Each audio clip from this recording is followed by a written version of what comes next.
Story 5. Dead Weight. Everyone always asks what you remember. For me, it was that day. The stormy sky, the sounds outside, the wind sounding different. I remember seeing the news reports of the spill on TV, just sitting there in my room. For the first time in a long time, I felt alone. There was increasing confusion and conflicting reports, and the feeling of everything getting worse. Then there were the "we've got it all under control" messages from the politicians. There was the feeling of a movie coming to life, with suspicions, speculation, and paranoia. Why were they treating black people different in this containment? They were forbidding them to come out of their houses. Though I'm a white male, 26 years old, something felt very wrong with that scenario to me. It is amazing how soon all order breaks down. I remember repeatedly trying to call my uncle. This thing was happening so fast. When things finally had gotten too big, I tried to make it home to where my uncle lived, but I was thrown off the bus by an angry, scared crowd. Those people felt my wheelchair took up too much space into which their family members could be squeezing. Two guys forced me out of the wheelchair spot.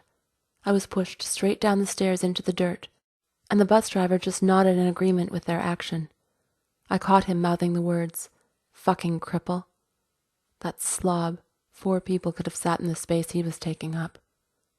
If it weren't for my neighbor who stayed in my building, a Russian named Zenkosi, I don't know how I'd have made it.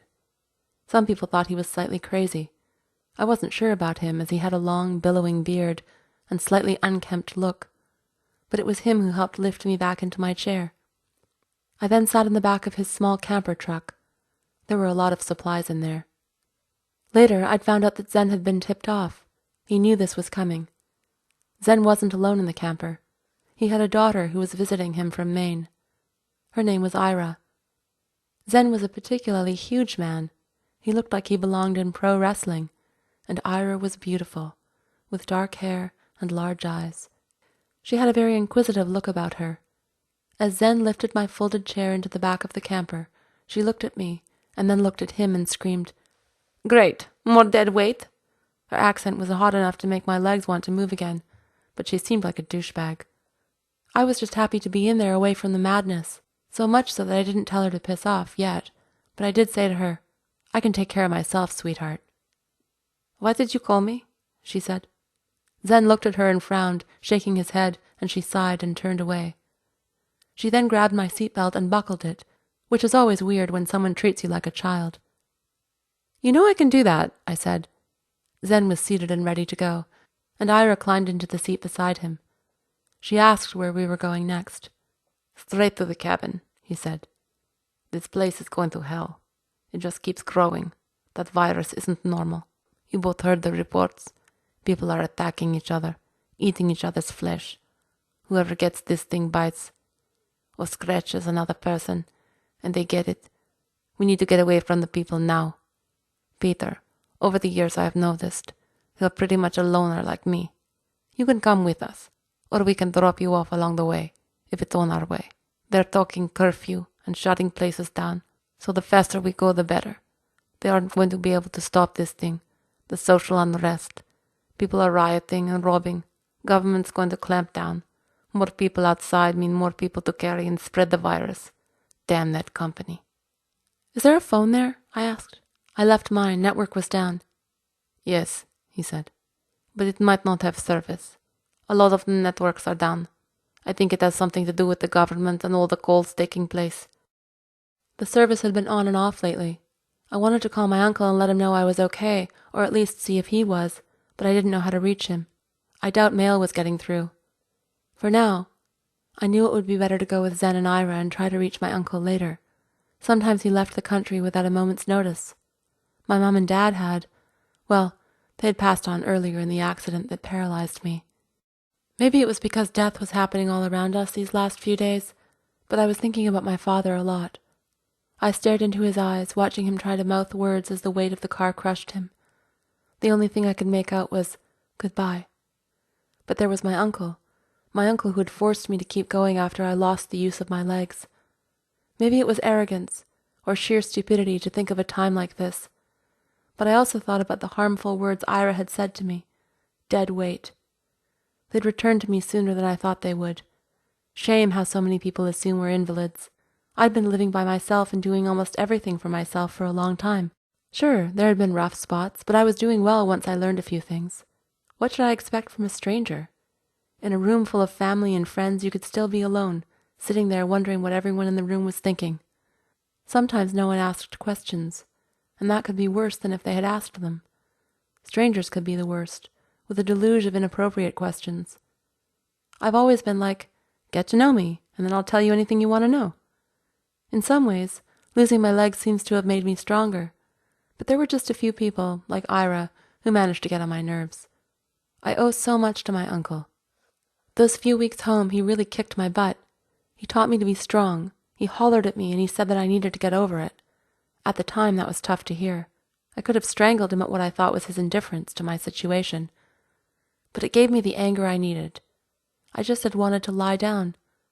I didn't want to watch TV for fear of seeing people playing sports or riding a bike. One night, he screamed at me, "You're not fucking broken. Everything you are, the person we love, is still here hiding from himself, not the world."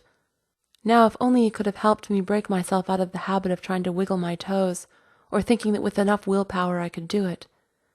And I wasn't dead weight, though getting some people to see that was always a challenge. I'd had to make myself see it first, and my uncle helped. Anyway, there were even sensations below my injured spinal cord. I could feel things in my pelvic region, though sometimes numbly. After 12 hours of driving and news reports, we arrived at a dark brown-colored cabin. It was double-logged, hidden in the woods.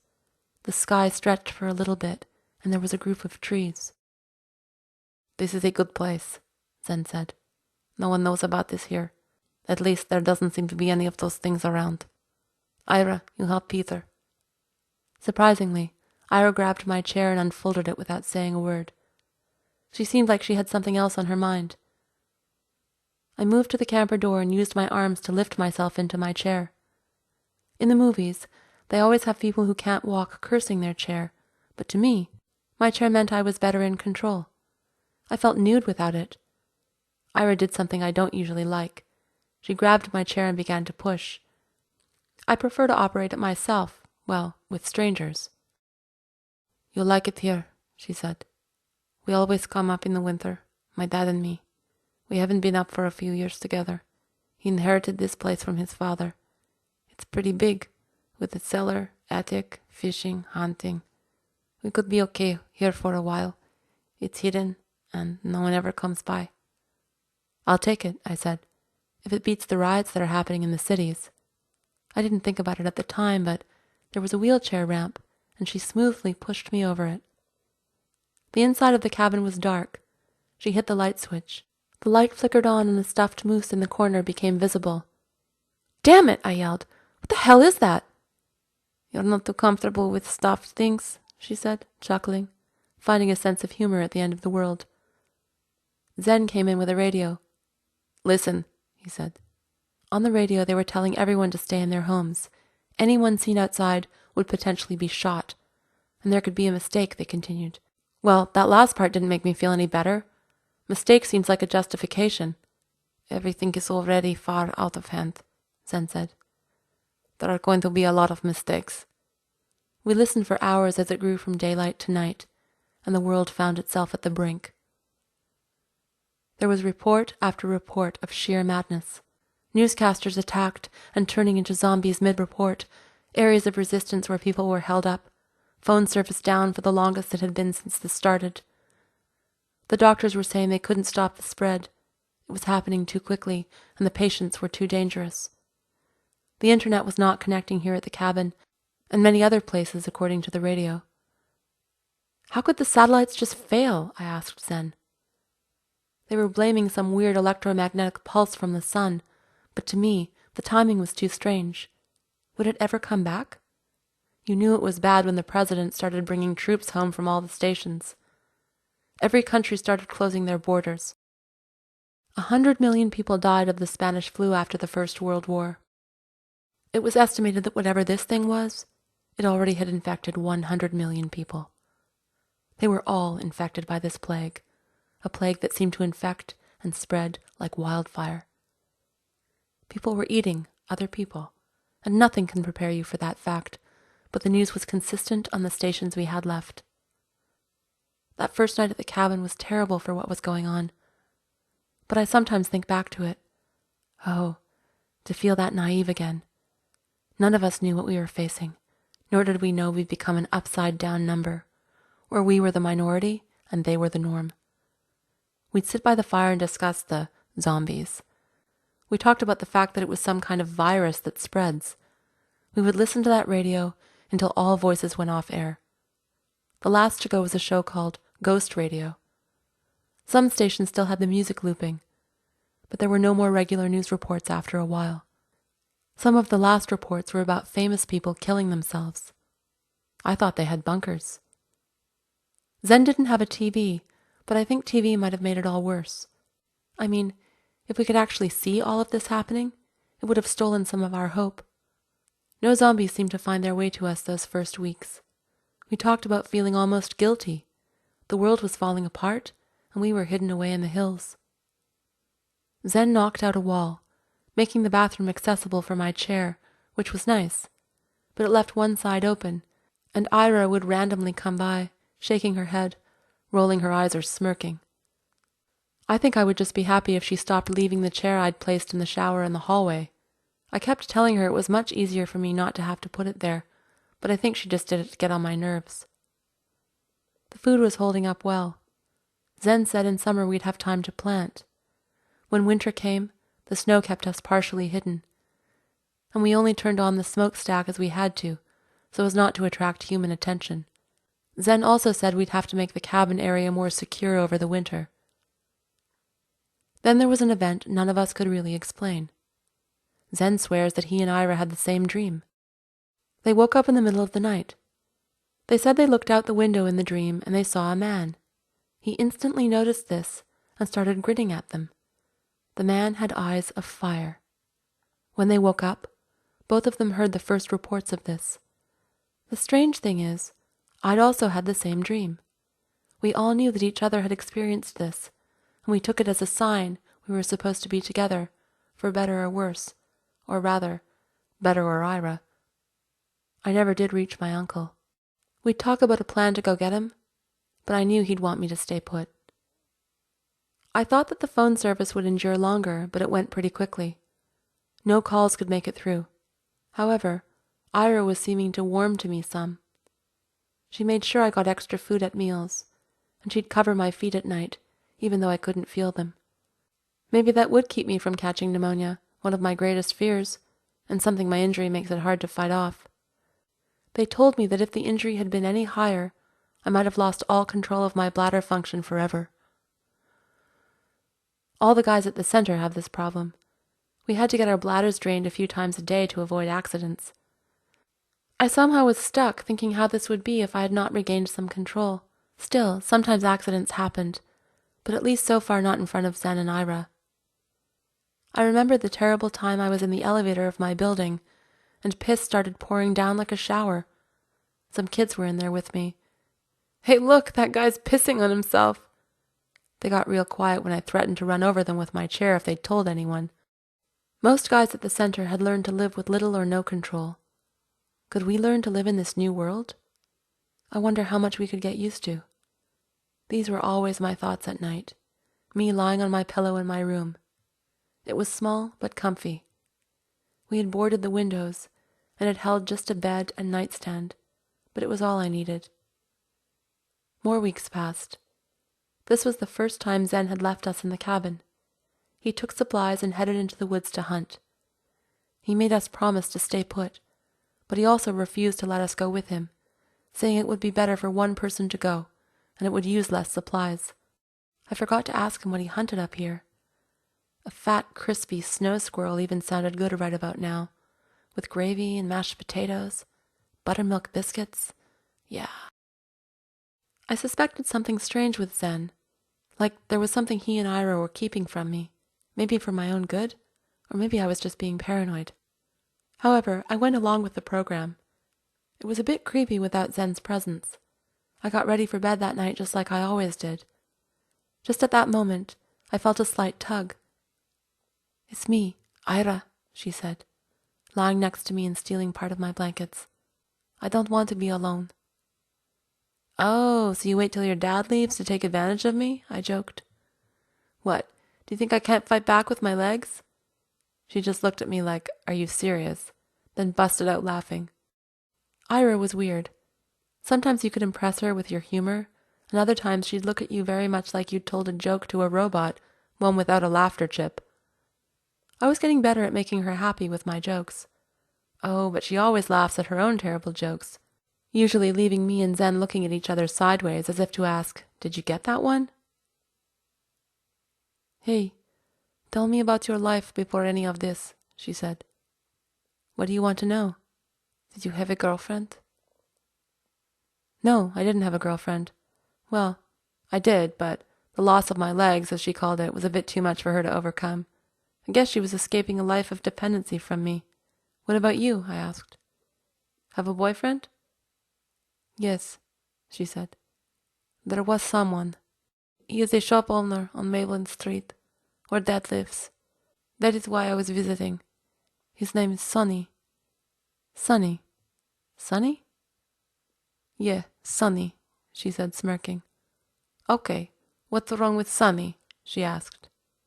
"Oh, nothing," I said. "I called him and told him we were coming here. He said he'd be right up, you see. But it hasn't happened." "I'm sorry," I said to her, noticing the strangeness in her voice. "Are you okay?" I asked. "Of course," she said. "I figured out what your Indian name is. I'll call you Sit with a Fist." "Sits with a fist? Really?" I said. "Ha ha, very funny." I was noticing her beautiful smirk again, and thin smile lines, her brilliant skin and her soft hair. I really wanted to kiss her, but I just didn't know how she'd react. "What's the best thing that's happened to you since the accident?" she asked. "Let me think," I said. "Well, one day I found a road that went down at a very sharp angle. I rolled my chair to the top and I went for it, just let myself go. And for that time it was like I was not only walking again, but I was flying. The world was whizzing by. The soft breeze, it felt perfect. No time to think about anything. And that was when I knew it. I knew life could be just as rich as, or more so than before, because I never appreciated the small moments back then. This accident has forced me to live a million small moments, to find heaven and comfort in the smile of a stranger or the naivete of a child. The small things. The worst thing is when people pat me on my head. I'm in a wheelchair. I'm not a dog. Idiots. Go pat your mum on the head. "What the hell?" she asked. "Okay, one more thing. You say your girlfriend left because your legs didn't work. Was it—" "What?" I asked. "Was it the sex?" she said, looking like she'd swallowed a canary. "What kind of question is that? Are you asking me that because you want to handle this?" Her mouth flew wide open, surprised, or so I thought. "I've seen you in the bathroom," she said. "It's not all that much to handle." "Wow," I said, not having a comeback. We'll get back to this later." "Hey, what's Zen's Indian name?" I asked. "I call him Smells Like a Boar." "You should call him Looks Like a Boar," I said. "It's really good you got your mother's looks." And at that we both laughed. "I don't get you," I said. "How are you two different people? Why are you so—" She cut me off, putting a single finger to my lips. "Save it for another time. I have another question. What were you like in school?" I said with true hesitance. "I was different in different stages, I guess." "You were one of the popular kids?" she said. "No, I was never really popular. I just fit in at times, and other times I was picked on. Maybe that's everyone. What were you like?" I asked her. "When I was in grade school, I was beaten up so bad by a group of girls. That's when my father pulled me out and started teaching me himself. With guys, I always got along, but girls could be bitchy and jealous. I remember this girl. She was really mean to me, pulled my hair, and I remember her words, just as plain as day. 'You think you're something because you have long hair. The thing is, I was always so jealous of her and the people she ran with. I'd have done anything to fit in there. I wasn't stuck up, I was shy. Did you have any friends? Yes, my father. He taught me the sciences. I remember one day I came home crying. Those girls kept kicking my chair, and my father gave me a lesson. He said that animals create a pack to survive. The ones that need a group or a clique, those are usually the weakest. So I caught Amanda Warsaw alone. I was going to kick all the living crap out of her until that plan backfired, and she threw me around like a rag doll. She broke my glasses and knocked out a tooth. It's okay, Ira. Bitch was probably on steroids. I guess the crazy thing was, she actually came to my house to check on me. Even though we'd had this major one-sided fight, I guess I gained her respect. And I should have been furious with her, but I was happier that someone of her popularity level had come to check on me. I was just looking for someone, anyone there to be friends with. Amanda never messed with me again. So I asked Ira again, "Where does that occasional attitude you have come from?" And with that she put her hand to my mouth again and said no more questions. Let's just sleep. And that's what we did. But only after I told her not to sneak any rubs on my legs in the middle of the night. No freaky stuff. No jokes like the ones my uncle used to play on me. No drawing rude things on me. "Hey, Ira," I said. "What?" she said. "Nothing," I said. That morning, I noticed she was missing.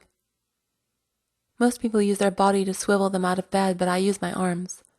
Lift me up, grab a leg, put that one in, then the other. It took me time to learn things like how to roll over, sit up, and getting dressed was a hassle. But now it was like my nature. I wondered about my uncle. He always gave me my motion exercises in those early weeks. I won't even talk about urine bags, catheters, or suppositories. The horror of those early months before regaining more feeling, learning to catheterize your bladder. A lot of embarrassment faded over time for sure. "Peter, Peter!" Ira called. I positioned my chair to put my body in and wheeled to the front. "There's someone coming," she said. "There's someone coming," she said. At 5 a.m. it was still dark out, but you could see a figure working their way up to the front of the cabin, and it didn't look like Zen. We waited until he got close, then watched as he passed the last remaining trees. The person looked dark-skinned, and it seemed to take him 30 minutes to make it to where we were. Ira grabbed one of Zen's guns. He did not look like one of the zombies. He climbed the ramp and knocked, and Ira opened the door. "Oh, thanks," he said, glancing at us. He was a guy around 35 to 40-ish. "I'm glad to see people. It's horrible out there." "Where did you come from?" Ira asked. 10 miles away from here," he said. "There's a group of us holed up in a gas station, Pat's Diesel Diner." I noticed a few things immediately. This person's collar was covered in something that looked like blood, and he had a smell that reeked. "Are you bleeding?" I asked.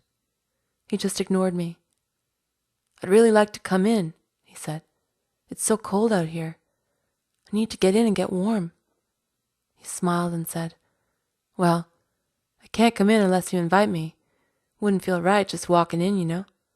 I notice you guys don't have a welcome mat. You really should change that." I could tell by Ira's look that she noticed the smell. I can only describe it as a rotting odor. "I need to get in," he continued. "There could be anything out there." Something in me wanted to say come in, but Ira and I looked at each other. Something didn't seem right about his insistence. "We can't let you in," Ira said. "This isn't our cabin.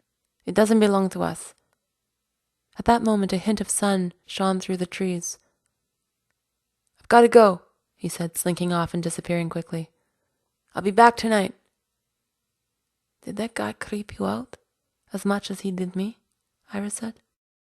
"Where's he going to go if the diner is 10 miles away? I don't think there's a diner in this vicinity anywhere." "Yeah," I said, trying not to show just how much it had all creeped me out. "He had blood on his neck, it looked like," she said. "And I don't like how he said he'd be back tonight. I think we should get some more guns. Have them ready for tonight." That day we prepared ourselves. We closed off parts of the cabin, and we booby-trapped so we could hear metals crashing down if someone came through them. We dimmed the lights and waited, guns in hand. Peering out of the curtain, we sat close to each other and talked until it was night. "Peter," she said, "I want to say sorry about what I said to you that first day we met. I'm so sorry I called you that. There's no excuse. I was having a very bad day." "What do you mean when you called me dead weight?" I said, nodding as if to say forget about forgiveness. "Yeah, that's it," she said, looking down embarrassed. "I want to give you something." She pulled out an old CD player and a burned disc. "So, on top of everything, you're a pirate too?" "Ah," she said. "I own this copy. This is the backup." "Where did you get this from?" I asked. "It's my favorite song. I've had it for a while. I keep it for when we come here. The song is called Beautifully Undone. It's by Lindy. Promise you'll listen to it some night," she said. I promised her I would, and then that movie moment happened. Our eyes locked in unison. It was like flying down that road again. I closed my eyes as our lips met. They say your whole life flashes in front of you when you're about to die, but every moment I'd spent with Ira was flashing in front of me. My lips kept getting tangled in her hair while going in for more kissing. "Wow," I said. "Well, that was amazing," she said. And then we heard a knock at the door. We grabbed the guns. Ira walked to the door. "Who is it?" I asked. "It's me," the voice said. Ira lowered her gun. "He's my boyfriend," she whispered. "I don't know if we can trust him," I said. "Timing's a bit strange." She motioned for me to hold my gun toward the door as she opened the lock. "Thank goodness you're up," he said as he walked in. "Nice to be inside?" "I was invited, and who are you?" "That's Peter," Ira said. "Well, to me looks like dinner." He slammed the door and leapt over me, and my chair flipped over. Ira ran at him and tried to pull him off, but he backhanded her. So much for a shotgun shootout. That's when I noticed his face was changing. Rows of skin began falling off to reveal a face that would haunt my nightmares. His teeth began to grow into spiraled fangs as slobber and maggots fell out of his mouth. For the first time in a long time I felt helpless, and looking at Ira, I could tell she was almost unconscious. My gun was across the floor. Ira's words about inviting her boyfriend up came back to me. He'd been invited, whatever that meant. He picked me up and threw me into the firewood stack. I screamed in agony, feeling the shock to my upper body. I wrestled my hand on one sharp piece while he walked closer and closer. "I'm going to rip out every organ of yours, and when you're done, I'm going to suck every drop of blood out of her," he said, looking at Ira with his bloodshot, glowing eyes. I prepared to jam the sharp piece into him. I knew this was probably it for us. He got closer, and I managed to stab him in the shoulder as he was about to lift me again. Blood spewed forth. He pulled the wood out, and the noise it made coming out was disgusting. He was about to grab me again, but right then his head exploded, the splatter of parts hitting the floor. Gunn had put a shotgun shell in his head, shattering the moment. My mouth gaped open. I was having a hard time recovering from what had just happened, and having a hard time catching my breath. My breath had reverted back to how it felt when I was just recovering from my injury. Back then it was easy to get winded. They'd said my breathing might be affected for life. Most times it wasn't an issue. Here, now, it was an issue. "I think we are safe now," Zen said, pulling out a pack of cigars and placing them on a table. He then started helping now fully conscious Ira to her feet. "Are you okay?" I asked Ira. "Yes," she said. "How are you?" "Fine," I said. "Just let me rest here a bit. That was insane. How did you know, Zen?" "Just a coincidence," he said. "A coincidence?" I said. "Just luck," Zen said. "Luck?" I said, feeling uneasy at the fact that just sheer luck had saved us. This could have been it. We'd have been done if Zen hadn't decided to return from hunting. I knew I'd grapple with this for months. "I had a feeling I should return," Zen said. "I just thank you for saving Ira and yourself. Had you not slowed it down, I would not have made it in time." Just at that moment the door flew open again, and a black figure darted in and caught on fire. exploding as pieces of skin flew everywhere. I screamed. "What was that?" "A hybrid," Zen said. "A hybrid what?" I asked, while looking at a startled Ira. Zen helped me into my chair. "Hybrid. It happens when a vampire feeds off a zombie. The zombie becomes a hybrid, except it is just as mindless as a zombie, so it doesn't know it was invited in. The hybrid seems to still have to follow the rules like any other vampire. From what we understand, the vampires can mind control the hybrid to a certain extent." "What else can they do?" "We don't really know yet." "We? Who is we?" I asked, wondering if I was going to finally find out more about Zen. "And wait, vampires? Vampires exist?" I told Ira everything that happened when she was almost unconscious, and Ira told Zen about the guy who said he'd be coming back that night. Ira looked at where Sunny was laying, and I saw her tear up. "They can't get in," Ira said, "unless invited. I think they learned about this place from Ira's boyfriend, and they sent him. We just have to be a bit more cautious for a while." I could not believe what I was hearing. "Vampires?" I asked again. Zen began to speak. "The we I mentioned, Peter, is us. Us, the bastards who created this mess. This is the war on terror brought to our very doorsteps. What color are terrorists? They can be any color, and the color green fuels a lot. Money pushes everything, and many are bought and paid for by someone. I used to be untouchable, but they found a thing I couldn't resist, in return for my skills. I never knew this would happen, never knew what I was studying for them would become this. People being infected by a virus. Ira knows part of this. It's time we told you about my involvement in all of this, Peter." He handed us crosses to put on. "Are you a believer, Peter?" "Yeah," I said. "My grandmother used to take us to church, but I have not been in a long time." Zen said, "It's good. I believe it gives us more of a chance in this new world." Then he began again. "When I was told about these things, I didn't want to believe it. But this matches the research we were doing. See, I was told I'd be given something very precious if I helped them find the answers they wanted. A cure for Ira, my lovely daughter. You see, since birth, she's had a problem." Ira looked at him and nodded yes. "Peter, Ira has HIV. She was born with it. Her mother had it. I don't. We knew that there was a risk and we took it. At first I thought we had committed a sin against Ira.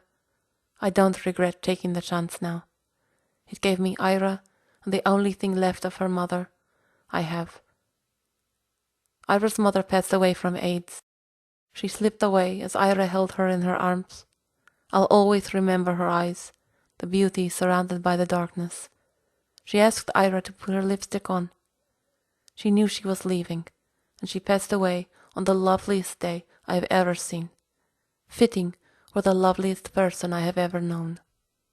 Ira had to live through that. She saw what her disease did to her own mom. She accepted that it could do the same thing to her one day. So, when they said there was this cure, and I could have it, I thought it was a lie, but I had to see. I knew that I could not lose Ira like that. If I could cure Ira, I could cure others. I could copy it. But it was crazy to think they would let me. The day she was born, holding her in my arms, I looked at her little face, and it was perfect. "Why didn't you tell me?" I asked Ira. "Why should I have, Peter? You think people treat you strange?" She glanced at me with a half smile. "When you tell people you have HIV, do you know what they say to you? They say, 'You have AIDS.' They don't even know the difference. I had a friend I used to play with. I told her about it, and she asked her parents. They forbid her to ever play with me again. From that moment, I never told anyone. Only Zen, that poor bastard with his brains blown out tonight, and the cocktail I take every single day of my life to keep my T-cells undetectable. This, while I wait for a cure that never comes. It is always a promise, never a reality." "The best I could do for Ira is get her a special cocktail," Zen said, puffing the Cuban. It's kept her in great range, and she doesn't have to take it as much as the market stuff. I know it's prolonged her life. You wash up and get some sleep, Zen instructed. I'll take care of this and watch out. Just try to digest tonight, Peter. Tomorrow we have much more to talk about. I'll be up watching. Not going to get any sleep tonight anyway. I couldn't argue at that point. I wanted to know more, but there was so much to digest it was crazy. I lay in bed thinking of what Zen had said, wondering about his total part in this. I felt queasy that we'd come so close to our demise, despite all of our plans, and I was listening for every sound in the cabin. Zombies were absurd, but vampires made everything a whole other level of what the hell. This was some strange nightmare. I thought about Ira. Now I understood her temperament a bit more. She didn't knock on the door to lay with me that night. I wonder if she felt I would shun her, that I just missed having her there. I did not think I'd sleep, but that night I dreamt of people, of a girl. Her name was Fran. It was a weird dream. She was trying to tell me we were related, and then I woke up. The morning started pretty normal. Yeah, right. I asked Zen what he'd done to the body. I buried it as deep as I could, he said, nodding. Wouldn't want those things getting a hold of scent. Peter, you know where this started? In Tijuana, Mexico. There were so many deaths and nobody cared. Nobody investigated. Thousands of slayings in Mexico. I drove to Mexico, and it took me very little time to find what I was looking for. Victims with gaping holes in their necks. We turned our backs on Mexico. Maybe this is our punishment.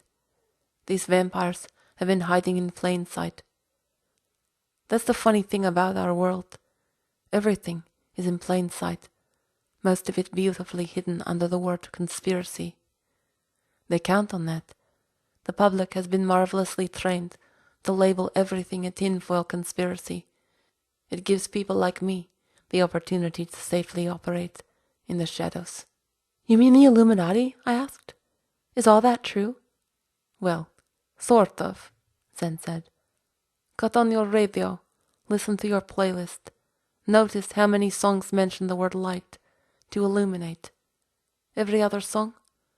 The Illuminati exist, but we are not one of them. We are your government. And there's a difference. Vampires are real, the blood-sucking, and those that are greedy for money. Seeing the world in chaos seemed like the perfect time for the vampires to complete their agenda. What is that? I asked Zen. Food, he said. Ira entered the room. Good morning, she said. Good morning, I said back. Where were you last night? I asked, noticing her fluffy bunny slippers. Seriously, I said as I looked down at them, shaking my head. Your feet work and that's what you do to them? She broke into a smile. I missed talking with you, I told her. I just needed to be alone, she said. I don't know. I wasn't really prepared for all that happened yesterday, you know? I'll be there tonight if that's okay. I can't believe Sonny attacked us. We've been having problems, but he's dead now. He wasn't the best person, but he accepted me for who I was. That wasn't Sonny, Zen said. That was what was left of him. I could attack you under that circumstance, Ira. This is a different game we're playing now, and you have to be on guard. I told you about the virus, but not much about these other things. This was the other thing my colleague told me, that I said I'd better tell you later. He informed me that they had found out that vampires exist. Something we didn't create. The vampires are cunning. They will use what you know against you. One day, I will tell you too the story of Zero Laboratory in Alaska. I took that moment to thank Ira and Zen. I don't know what I would have done without you and Zen. You guys have been great to me. I'd have likely been alone. My uncle Audley had not been in touch with me. I couldn't find him for weeks before this happened. I'm happy to be here. Zen, if you hadn't helped me into the camper that day, I hate to think where I would be. Ira looked like she was going to tear up. Come on, Ira, I said. Don't go getting soft on me. So Zen, tell me more. Peter, it will make you think less of me. Zen, I said, noticing his expression. As far as I'm concerned, you are a kind and caring person. That's not going to change. Okay, Peter. I went to Mexico because they told me to. We started finding victims, drained of blood, with gaping holes. All the bodies were decapitated. I took DNA samples from some of these victims. The DNA came from the bites of victims that had been torn apart, literally. It was like nothing I'd ever seen. I had my suspicions, but some people said it was an unknown animal causing it. I think they knew it wasn't a normal animal. Under the microscope, you could see how it would change radically in ways regular samples did not. Many people quit the project out of fear, and perhaps they were the moral ones.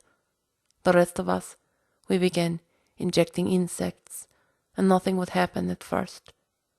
We injected pigs with the DNA. It killed most of them.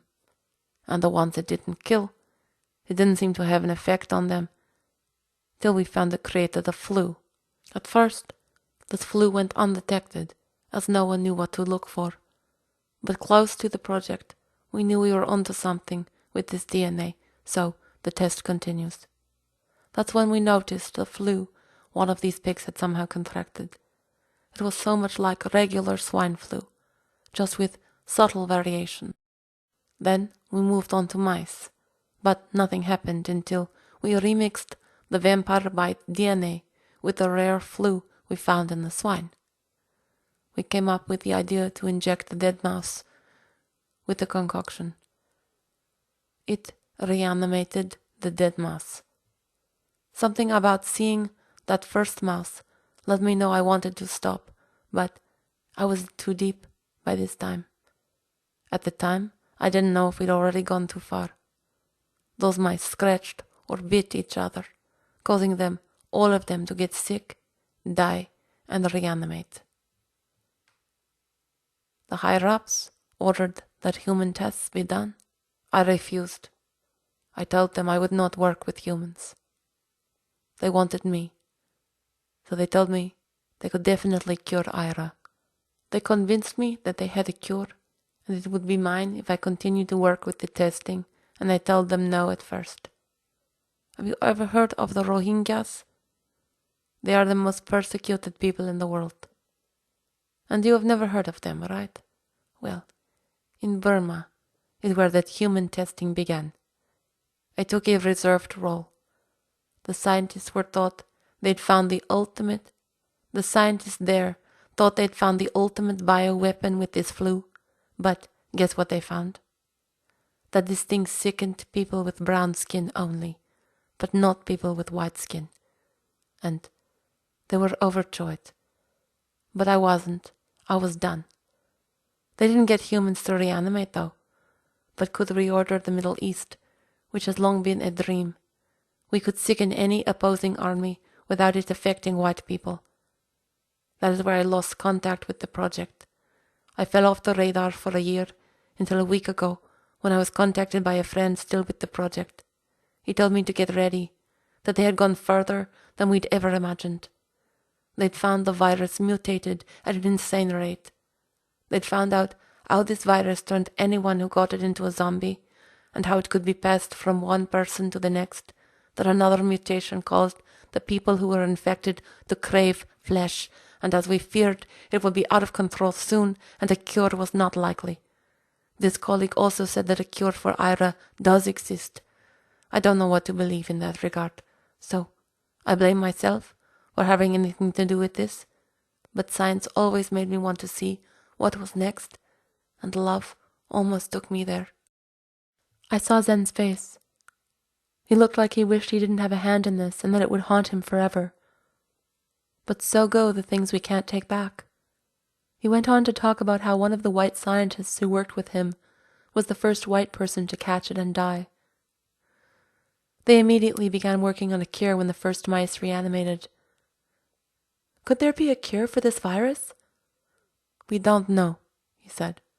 All of this was hard to understand in a way. So basically you're saying they weaponized vampirism? But it doesn't quite create vampires, it creates zombies. Yes, Peter, that is it.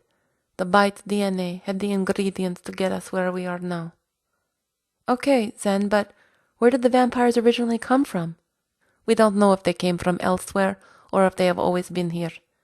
Zero Base Laboratory was studying that, but the whole base was lost mysteriously, according to the person I talked with. But I'll save that one for another time. If you and Ira don't feel safe here anymore, there's another location I heard of from a contact. It's a farmhouse, where some people are holding up. I thought I'd run the idea past you guys. This is our home, Ira said. It feels like our only certainty in this world. And if it's all the same, I'd rather stay here and fight if need be. Just then, we heard something. We all ran to the window, and looking outside, we saw them. What looked like 30 people. What the hell? Zen said. These people had on robes, like clansmen. They had torches, and they were coming right towards us. You've got to be kidding me, Ira said. Ira, get the guns, Zen said. The shotguns. Ira ran, gathering guns for all of us. She handed me a shotgun, and I readied it. There's too many of them, even if they are human. They would be more dangerous than vampires at this point, Zen said. Maybe they don't even know we're here, Ira said. Let's hide in the cellar. Zen helped me out of my chair and pushed the chair down the stairs, and he and Ira both took one of my arms. Zen closed the door behind us, and when we were at the bottom, Zen unscrewed the light, and we all hid behind the spare wood pile. After a bit, we heard it. People were moving around upstairs, and a girl was screaming. It sounded like she was pleading with them to let her go. We heard a sound like someone wrestling with the cellar door. They opened it, and it seemed as if they may have been looking in, but then they closed it. Then began the most eerie sound I have heard in my life. They were chanting to Lucifer. You could clearly make that out. The girl was screaming again. We have to help her, Ira said. Shh, Zen said. Let me think. Then the door opened again. We could hear the girl. They pushed her down the stairs into the cellar. It sounded like she was weeping in pain. We heard as they latched the cellar. There was walking and then talking outside, and then it was quiet. We waited for what seemed like 30 minutes, listening for sounds other than the woman's crying. Ira said, I think they might be gone. Zen screwed the light back in, and that's when we saw her, bound. Zen said to take off the bag that was over her head. We dusted off the spider webs that were all over us. Zen walked upstairs, pushing the cellar door and listening. He finally rammed into it, and it swung open violently. He pushed the shotgun out first and whispered that he saw no one. We uncovered the woman. Who are you? Ira said. I'm Cassandra, the woman said. Who are these people? I said. They are a cult, she said. They're trying to sacrifice me because I left, and for things my mother did to them. We must leave now. I knew she knew what she was talking about. There was an urgency in her voice that was frightening. I undid her hands, noticing strange numbers on her arm. Zen came back down. He took my chair upstairs, and then said we'd better get out of there before they return. They helped me up, and then helped the woman up. I feel weird, she said, grabbing at her neck. I'm so hot. Zen touched her face. She's burning up. Peter, get some ice. Ira, get some alcohol. Peter, look out the window and see if they are coming back. Zen spread the alcohol all over her and then the ice. This should relieve the fever, he said. Come on, we have to get out of here. Zen picked up the woman, but just then I saw them coming. Some were running. Get out the back, Zen said, and Ira grabbed my chair. I didn't mind this time, and she quickly started pushing me through the back way, which was not wheelchair-equipped, and almost threw me out. The chanting grew louder. It somehow seemed more eerie than before. Before we knew it, they were out the door and on us quickly. Zen blew 2 of them away, whipping blood and guts into the air, and he shot a few more times, moving toward the van. That's when I saw it. Something I can't explain easily, only that it was large and hooded, with goat horns. It grabbed Zen from behind. I shot at it, missing, but it released Zen. We were almost surrounded by the time Zen made it in. The cult members hanging on the camper were thrown off as we raced down the dirt road. I stared back at the cabin, and I saw them, the other hooded figures standing watching. The hooded figures looked at us as if they wished they could catch us as we sped out of view. I watched as the 2 people Zen had shot began to reanimate. The woman Cassandra was quiet and shaking. This was how I met Zen, Cass, and my wife Ira. This only would be the beginning of our journey together. It would cement us as friends, family, and sometimes try those friendships, as we would be the thing we would count on most in this world we inhabited. If you could have zombies, you could have vampires, and if you could have vampires, you could have a cult of witches.